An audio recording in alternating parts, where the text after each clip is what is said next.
ناظرین السلام علیکم ورحمۃ اللہ وبرکاتہ۔ امید کرتا ہوں کہ آپ حضرات خیریت و عافیت سے ہوں گے۔ آج میں ایک خوبصورت ویڈیو کے ساتھ پھر سے میں حاضر ہوا ہوں۔ یہ ویڈیو مفتی سلمان اظہری صاحب کا ویڈیو ہے اور یہ بہت ہی خوبصورت ہے۔ آپ کا دوسرا سفر حج تھا، غالباً 1906 میں آپ دوسری مرتبہ حج کعبہ کے لیے تشریف لے گئے تھے۔ آپ کے بڑے صاحبزادے حجت الاسلام مولانا حامد رضا خان رحمۃ اللہ علیہ بھی آپ کے ساتھ تھے۔ حج کی حاضری کے وقت اس وقت وہاں پر ظاہر سی بات میں 1906 کی بات کر رہا ہوں، وہابیت کا غلغلہ نہیں تھا، اہل سنت و جماعت تھے، ترکیوں کی خلافت تھی، سنی عاشقان رسول مکہ میں بھی تھے، مدینے میں بھی تھے، علماء حرمین طیبین تھے۔ جیسی علماء کو معلوم ہوا ہندوستان سے ایک جوان عالم دین ہے وہ آئے اور ان کے علم کا توتی بولتا تھا اس وقت۔ تو اس وقت وہابیوں کے شروع کے فتنے نکلے تھے اور علم غیب رسول پر لوگ سوال کر رہے تھے۔ مولانا سید اسماعیل رحمت اللہ تعالی مکہ مکرمہ کے جلیل القدر عالم دین ہیں، سید اسماعیل مکی رحمت اللہ علیہ، وہاں پر موجود بڑے بڑے مشائخ ہیں۔ جب مولانا سید اسماعیل مکی رحمت اللہ تعالی علیہ کو خبر ہوئی تو ایک دن اعلیٰ حضرت رضی اللہ تعالیٰ عنہ مکہ مکرمہ میں طواف خانہ کعبہ کے بعد آپ مکتبۃ الحرم، مسجد حرم میں جو مکتبہ تھا، کتابیں رکھی جاتی تھی، لائبریری، وہاں جا رہے۔ یہ پیچھے سے آئے، انہوں نے دیکھا، اعلیٰ حضرت رضی اللہ تعالیٰ عنہ کو دیکھا اور اس کے بعد ملاقات ہوئی، گفتگو ہوئی۔ مکتبے میں جب گئے تو وہاں 4 علماء اور بیٹھے تھے، سب کتابیں کھولے ہوئے بیٹھے تھے۔ اعلیٰ حضرت سے ان لوگوں نے عربی میں سوال کیا کہ شریف مکہ گورنر، جو مکہ کے گورنر ہیں، ان کا ذہن خریدنے کے لیے کچھ وہابی علماء علم غیب پر سوالات کر رہے ہیں، ہمارے پاس 5 سوال آئے ہیں، آپ دیکھ لیں۔ چٹھی لی اعلیٰ حضرت نے اور اس کے بعد فرمایا کہ ٹھیک ہے، میں اس کا جواب لکھ دیتا ہوں، میں آپ کو لکھوا دیتا ہوں۔ ان علماء نے کہا ہم کو اتنا جلدی نہیں چاہیے، اتنا مفصل چاہیے، اتنا تفصیلی چاہیے کہ وہ ان میں سے کوئی جواب نہ دے سکے۔ اعلیٰ حضرت رحمت اللہ تعالیٰ علیہ مکتبۃ الحرم مکہ میں اس وقت موجود تھے اور انہوں نے ٹائم صرف 2 دن کا رکھا تھا۔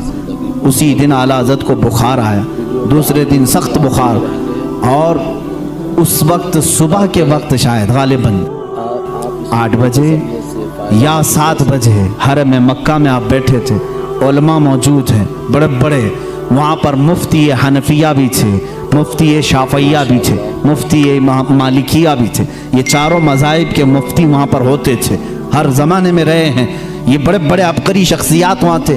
اعلیٰ حضرت رحمت اللہ تعالیٰ علیہ بخار کی حالت میں لکھانا شروع فرماتے ہیں، حضور صلی اللہ تعالیٰ علیہ وسلم کے علم غیب پر دلائل لکھانا شروع کرتے ہیں۔ قرآن کی آیتیں پہلے لکھائیں، احادیث رسول جمع کیا، اقوال سلف و صالحین جمع کیا، صحابہ و تابعین کے متعلق منسوب باتیں لکھائی، یہاں تک کہ وہ کتاب تقریباً 200 صفحات پر مشتمل ہو گئی، جس میں دلائل کا انبار ہے۔ 70 سے زیادہ دلیلیں آپ کی طرف خود سے دی گئی ہیں، قرآنی آیات اپنی جگہ پر، احادیث رسول اپنی جگہ پر، اقوال سلف و صالحین سب اپنی جگہ پر۔ 8 گھنٹے مسلسل لکھاتے رہے، 8 گھنٹے میں پوری کتاب تیار ہوئی، جس کا نام رکھا الدولۃ المکیہ بالمادۃ الغیبیہ۔ یہ مصر سے بھی شائع ہوئی ہے، جس کو ابھی نام کی تبدیلی کے ساتھ وہاں کے ایک بڑے مشہور عالم، وہاں کے ایک استاد نے شائع کیا ہے، رفع الریب اما نال المصطفیٰ من الغیب۔ یہ کتاب ایسی ہلچل مچا دی مکہ میں، 8 گھنٹے میں لکھی ہوئی کتاب ہے، جس میں تقریباً 200 دلائل موجود ہیں، 70 سے زیادہ اقوال موجود ہیں۔ یہ تمام دلائل لکھنے کے بعد اعلیٰ حضرت رحمت اللہ تعالیٰ علیہ اس میں تفسیر کے حوالے جاتے، ریفرنس سب ہیں، ایسا نہیں کہ منہ سے بولتے چلے گئے، تفسیر کے اور اصول حدیث کے ریفرنس ہیں، فلاں حدیث کی کتاب میں یہ عبارت ہے، فلاں تفسیر کی کتاب میں یہ لکھا ہوا ہے، فلاں علم فقہ کی کتاب میں یہ لکھا ہے، فلاں محدث نے یہ بیان کیا، سب کے ریفرنس کے ساتھ لکھایا، جبکہ سامنے آپ کے کوئی کتاب بھی نہیں تھی، ساری چیزیں لکھا کر کے پیش کیا۔ اخیر میں فرماتے ہیں فقیر بیمار ہے، بخار زدہ ہے، علالت میں ہے اور سفر کے حالت میں ہے، ساتھ اپنی کتابیں نہیں رکھتا، میری بساط کے مطابق جو کچھ ذہن میں حاضر ہوا وہ پیش کر دیا، باقی سب اللہ رب العزت جس سے چاہے دین کا کام لے۔ عزیزان گرامی، یہ کتاب جب گورنر مکہ شریف مکہ کے پاس سنائی گئی، پوری رات بھر بیٹھ کر کے وہ شریف مکہ کتاب سنتے رہے۔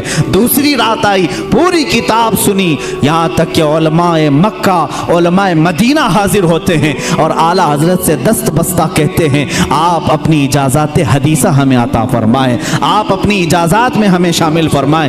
اسی سفر حج میں اعلیٰ حضرت رحمۃ اللہ تعالی علیہ نے علماء حرمین کو اپنی اجازات عطا فرمائی۔ لوگ حرم کے علماء سے اپنی اجازت لینے آتے تھے اور حرمین کے علماء نے اعلیٰ حضرت سے اپنی اجازت لینے میں فخر محسوس فرمایا۔